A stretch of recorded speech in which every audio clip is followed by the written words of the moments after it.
him in my yard, which has tons of dog smells. He has not been in my yard yet. It's been all outside of my fence work. And I've never had him off leash before. So this is actually going to be, I'm going to leave the line on him and let it drag to start with. So that I have something to grab on if I feel like he's escalating into prey drive too quickly. Come. Here. And I guess you're just gonna watch how this goes with me. So, come here.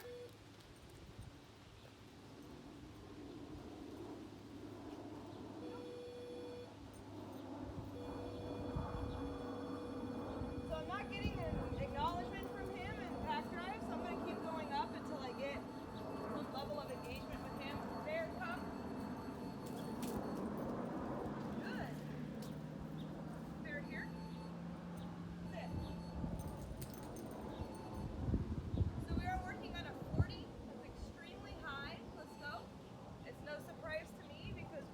In a really heightened state of prey drive all the time, so I will say his working level is a lot lower when he's on a leash, but there are a lot more smells back here, so I'm not surprised that we're working on a 40 right now at all. And that's just going to give you an idea of his number range. Bear, come. I'm going to let him pee. So the speaker box is the Ecollar. Hopefully you can hear me. Move it over here so it doesn't blur out my voice. Come here. Bear, come. So I'm actually gonna, Bear, come. Oh shit, there's a chicken right on my fence line. Let's go. Bear, come. Here. So I'm on a 35. I went down a little bit. Hard for you to see in the video, but he really like shuddered, like ooh, which was just a hair too high for my taste. Although I will say that sometimes you do have to make Bear uncomfortable on the e-collar before he'll listen to you. So I would imagine that's not going to be abnormal for you to experience that kind of like ooh discomfort. But you know, this dog is way too addicted to prey drive to not sometimes need a mild annoyance to snap him out of it. Here, come. See here the e-collar? Now I want to see the head. Come. Bear, here. Good. I really want to see the head coming right towards me before I'm going to let go after I ask him to come to me. So Bear, like if I'm looking at the camera, Bear, come here, let's do this. Let's go on the spot over here. Bear, spot. Bear, spot. I'll give you an example. Sit.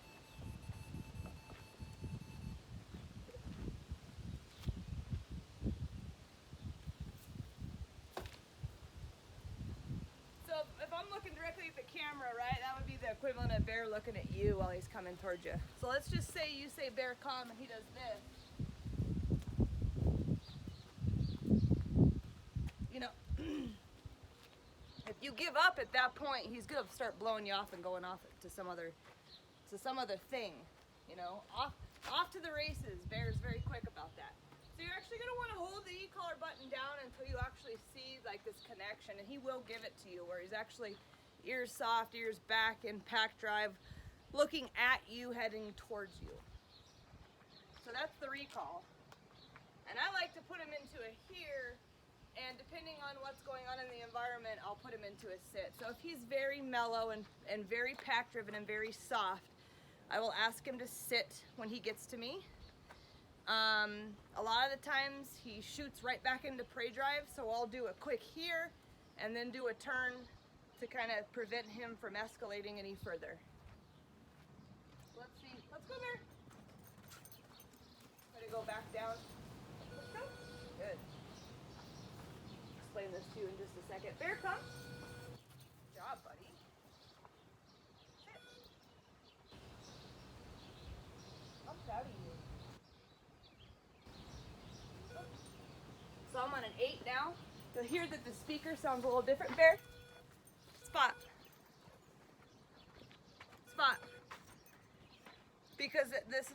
represents a number under 30. This noise, that other noise, was over 30. But I just wanted to actually make a point, because you can't see Bear underneath the camera, but he's actually on spot. There's not a lot of fixating going on. There's not a lot of things to look at in this particular spot. So I went down to his working number, which is usually an 8, because I knew when he was on place, he was calming down, versus smelling all the dog smells, he was escalating, which is why his numbers were into 30. So you're going to get to know his brain really well, because it's going to be a barometer for the brain, right? Oh, this smells intense, I need to go higher. Oh, he's actually quite calm, his number's low. In the beginning phases, it's hard to know what number, and you might make mistakes because of it. But in general, if he's been in a pack drive state of mind for a while, and especially if he's on spot, his numbers are going to be lower than when he is scenting the ground, air scenting, or visually fixating with those perked ears like you normally see him in.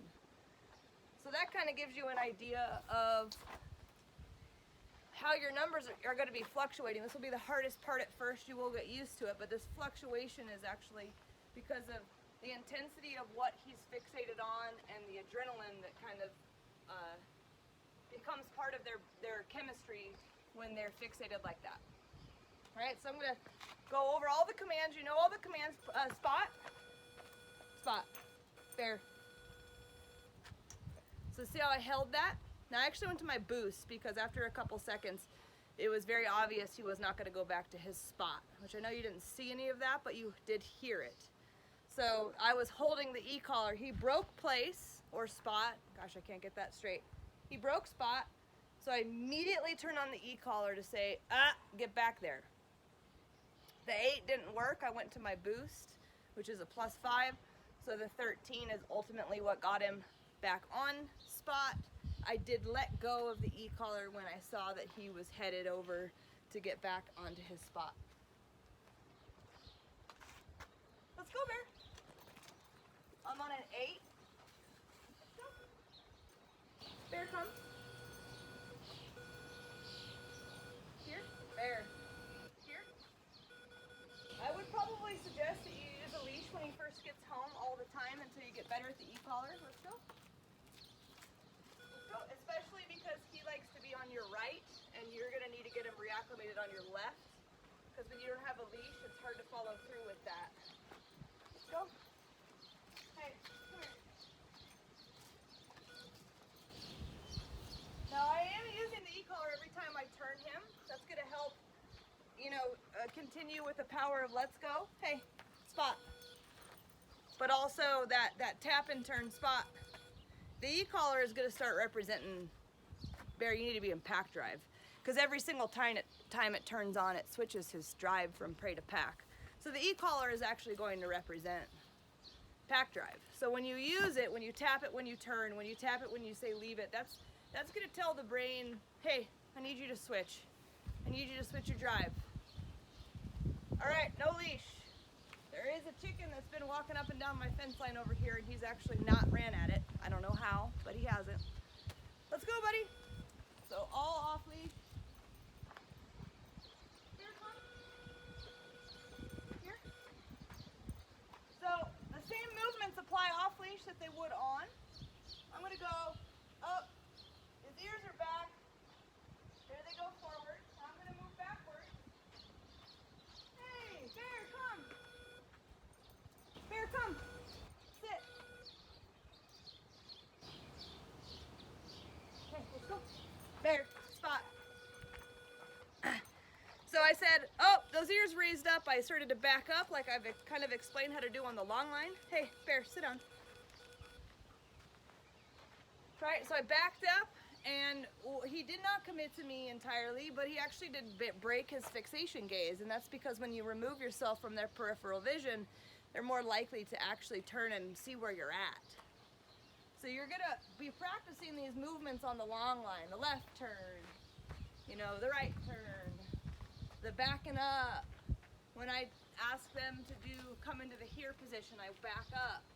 So they back up and then they flip into a here, you see? So there's a lot of movement that goes into this that helps him understand what it is you're doing. Let's go. And the real key is when you're out of sight, he's gonna look for you.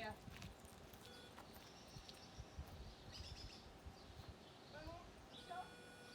Let's go. Good. Let's go. Let's go. Sit. Good. I'm at an 18 right now. Let's go. I haven't been, hey, Spot, I haven't been going over my number range very much because it's constant. Sit. You can't see it because I can turn the dial like this with my one hand. So you're going to be doing this until you get better, and maybe you'll get here. A lot of people struggle with that. But I basically don't wait to go up with this dog. A lot of my teachings, I tell people go up slow, give them time to process it. This guy escalates, and he escalates very quickly. So if I don't get a really quick response from him, I pretty much go to my boost within a second or two. I know indoors I usually give him a little more time, like 3 or 4 seconds, because he's not as overstimulated. But when he's outside, I know that if I didn't kind of get him quickly to begin with, that lock that he creates is going to escalate, and his numbers are going to actually grow exponentially. So what I like to do is I hit the button, give him about 2 seconds, go right to my boost. If I don't get a quick response from that, then I just start staying in my boost, and I start turning my dial relatively quickly. Quickly for me. It's going to feel very quick for you because the dial is sensitive. I'm just used to it now. So let's go.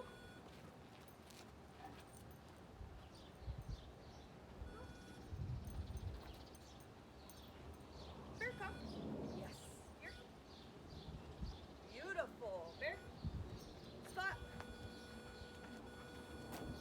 Great job, buddy. I should start putting him over on this spot. Let's go. Hey, let's switch this. Let's switch this so your mom and dad can see you doing Spot. Come here, Bear Man. Bear, Spot. Sit. Good.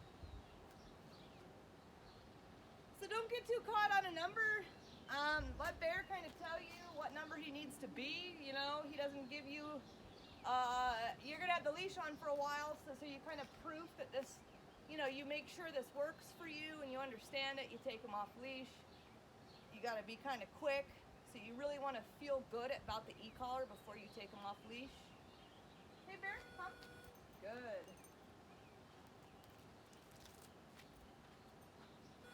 Yep. And then you're just gonna kind of let Bear tell you what his number is. Come. 1, 2, boost, 1, 2, go up on the dial. Bear, come. That was 21. Come. Here.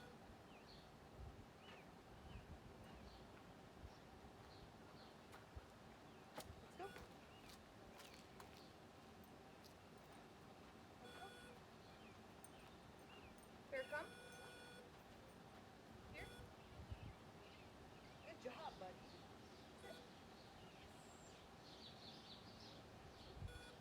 Spot.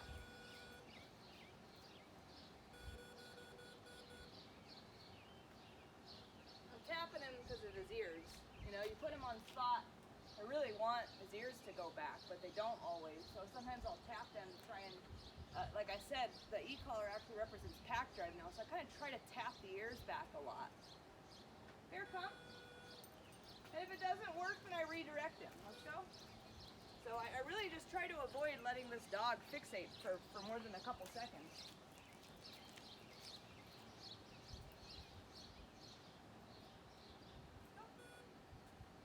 And you know, honestly, I think the harder part for you is going to be to know whether or not you need to go down on your e-collar, because you're going to be going up a lot, but the when do I go down, back down is harder. Hey, come here. Bear. Spot.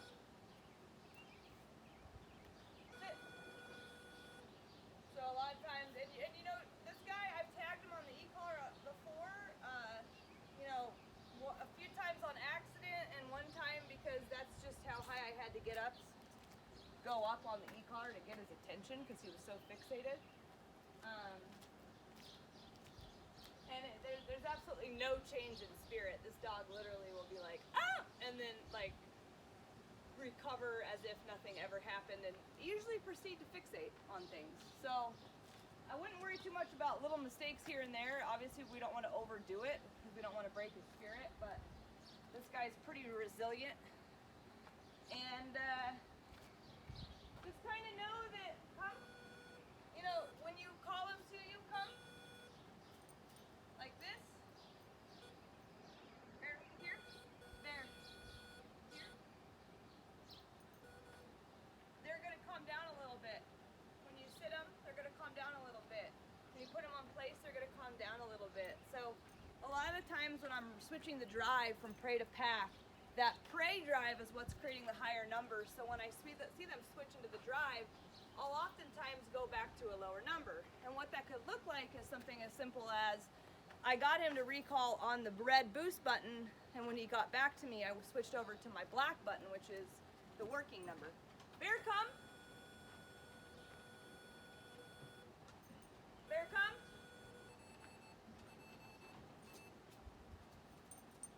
Good boy. Hey. Bear, stop. So just right there, you heard the change in the sound, right? Beep, beep, beep, beep, beep, beep, and then boop. Sit. That sound. That sound is under 30. The sound you heard before was over 30. So what happened was, I was going up on my boost, and I had to go up to a 32 to get him to come to me. And when he got all the way to me and showed me that softness, I went back to my black number, which is a 27, and it wasn't too high for him.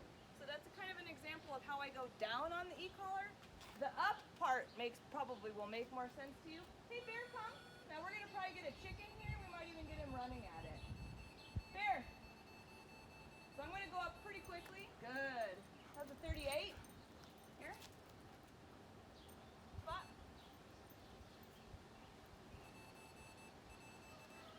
You're probably gonna go up even faster or higher because I usually get lower numbers than my clients. Bear, come. Good, buddy. I don't know if you heard the chicken. That's what he's looking at right now. He's doing great. Come on. I was definitely expecting him to scare that chicken off. Good job, bud. So the e-collar is definitely effective, even on an 11-year-old old man. Hey, Bear, spot. Sit. Let's see if I can get it. There we go. Leave it. See how the head shifted? So I said leave it, leave it. I need him to actually remove his head from fixating, leave it, and soften his ears. So that's what needs to look like when I say leave it. Now, I'm not going to do leave it 20 times in a row. So if I get a couple of leave-its and he keeps looking over there, it's not working. So I need to call him off of it. Bear, come. Good, buddy. You know, we don't want spot to mean stay here and fixate.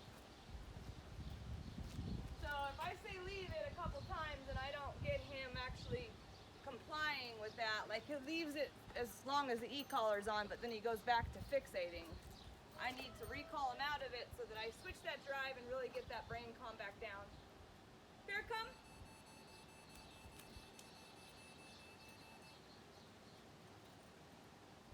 Good job, buddy. Here. So hopefully it's giving you a good idea of how to use the e-collar and also some techniques to kind of keep him in drive. Now the left turn, especially off leash, you're almost going to want to put your body over him. You know? Thing about the left turn, let's see if I can show you from this angle. If their head's right here, there's no left turn. They're too far in front of you. You need their head like right here. Spot. Sit. Good job, Bear Man. I love you, buddy. Leave it. Good. Good job, bud. So in that, leave it.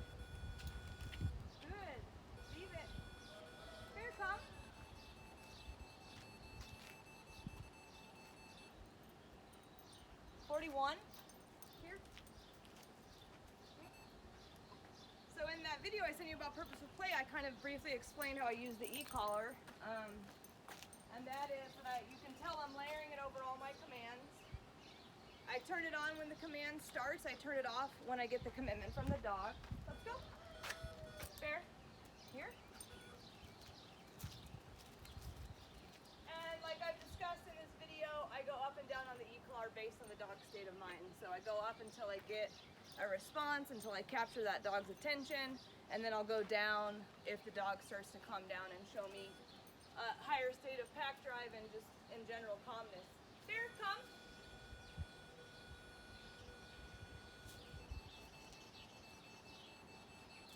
Very good, buddy. Very good. Spot. This is what you can do in your backyard. Sit. You know, this exact thing is so hard on him. He is not used to having this level of control over him, you know. Fair come. Be able to communicate with him when he is at a 35 on the e-collar, I highly doubt he would come off of the chicken on the fence, you know. He probably would have ran at it by now. So, this is a fair come. It's exciting that it's working and that it's really truly influencing his brain. Sit. Good, buddy. Let's go. Stop. Sit. Leave it. The timing is very... There, leave it. Good. The timing is very essential. Come. Now watch. Okay, good. There, come. There. Sit. See how much I'm using this e-collar? Let's go. It's a lot. It basically, you have a remote controlled dog. And really it's an electronic leash is what it is. That just is basically saying, hey, be in pack drive, man. Hey, someone's talking to you, buddy. Someone's talking to you. So that's why I layer it with the command, right? Because I want it to mean someone's talking to you. There's a conversation happening and you're a part of it. I need you to listen. Let's go.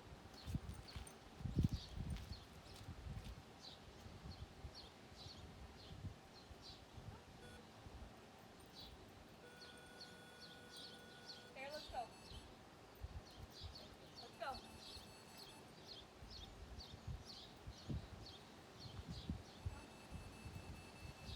Here, come.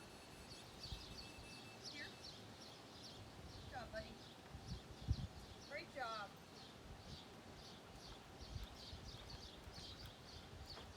Good boy. So the hardest part for people usually is keeping the e-collar turned on until the dog commits, you know? And for Bear is really simple in the way you read his head and his face. He really kind of shows who he is with his expressions. So it's really just about, you know, your let's goes and your recalls. The e-collar will turn off when you see that he is not fixating externally and looking on the outside world, but is actually facing you and heading your direction. If he tries to blow you off in the middle of a recall, you just turn the e-collar back on and repeat the process. The other types of commands are a little different. Let's go, because we're not waiting for the head to commit. Come. But it's the same concept like with spot. Spot. Sit. Holding. Let go. I need to see the body's momentum heading in the direction I want it to. So if I'm going to say down, down, bear, down, bear, down, down. There it is. See, I need to see the momentum headed downward before I'm going to turn the e-collar off. And that's going to reinforce the command, and you know, I'm going to actually get him to understand that this is not a choice. Not in the sense that he can defy me anyway, you know. Here, come. Good.